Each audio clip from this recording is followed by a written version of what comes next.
Et puis la saison média a aussi été rythmée par le mercato qui est encore loin d'être terminé, hein, Julien. Alors, si vous n'avez rien suivi à l'actu média ces derniers mois, vous allez peut-être avoir l'impression d'être dans la 4e dimension. Je récapitule. Anne-Sophie Lapix quitte le JT de France 2 pour le groupe M6 où elle va interviewer notamment des politiques. Le groupe M6 qui va accueillir également Olivier Mine qui présentera le maillon faible et Cyril Hanouna qui va prendre les commandes d'une nouvelle émission tout beau tout neuf. Sur France Télévisions, Léa Salamé va remplacer Anne-Sophie Lapix à la présentation du 20h. Faustine Bollard succédera à Laurence Boccolini pour présenter les enfants de la télé. Et en lisant le Parisien aujourd'hui en France ce matin, on apprend que Mohamed Bouafsi pourrait remplacer Anne-Elisabeth Lemoine à la présentation de C'est à vous les vendredis.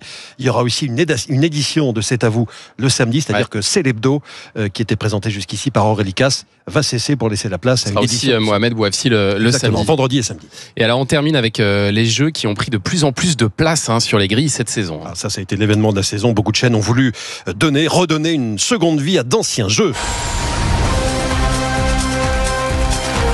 La liste est longue. C'est le big deal, ça. Le big deal avec Vincent Lagaffe sur RMC Story. Ça a très bien marché d'ailleurs. La roue de la fortune, qui est pas loin du million chaque jour, présenté par Eric Antoine sur M6. Le maillon faible lors de 2 primes animés par Vincent Dedienne sur M6 aussi. Et à la rentrée avec Olivier Mine. Qui veut gagner des millions est revenu sur TF1 pour les 25 ans. Et Interville revient, on en parlait tout à l'heure. Sur l'année des jeux, quoi. Ouais, mais il y a des jeux qui reviennent, des jeux qui disparaissent à petit feu. Ce soir, France 3 diffusera le dernier inédit de Questions pour un champion en semaine. Cet été, il y aura des rediffs. Et à la rentrée, on le rappelle, ce sera seulement les samedis et dimanches. Samuel Etienne a lancé hier un dernier appel à France Télé. Il a laissé un message sur X. Encore une fois, séparez-vous de moi si vous le voulez, mais je vous implore, laissez Questions pour un champion à son public. Alors, question pour le public. Qui dans le public regardait encore Questions pour un champion? Levez la main. On a 5 personnes qui lèvent la main. Il y en a qui ont fait coup-ci, coup-ça. Et aussi. combien regrettent que Questions pour un champion s'arrête? Ils sont plus nombreux, ouais. Ils sont plus nombreux. Une bonne vingtaine de personnes regrettent. Ah oui, forcément, c'est une triste nouvelle. On en reparlera à la rentrée. Puis pour ce dernier journal des médias de l'année, je tenais à remercier la principale plume de ce journal des médias, la formidable Mathilde Vaux. Bravo Mathilde. Bravo Mathilde. Qui chaque matin à mon arrivée me mettait un petit yaourt sur mon bureau parce qu'il fallait les cacher avant qu'Anissa fasse une razzia sur l'ensemble des yaourts qui se trouvent. Elle en fait un petit commerce parallèle.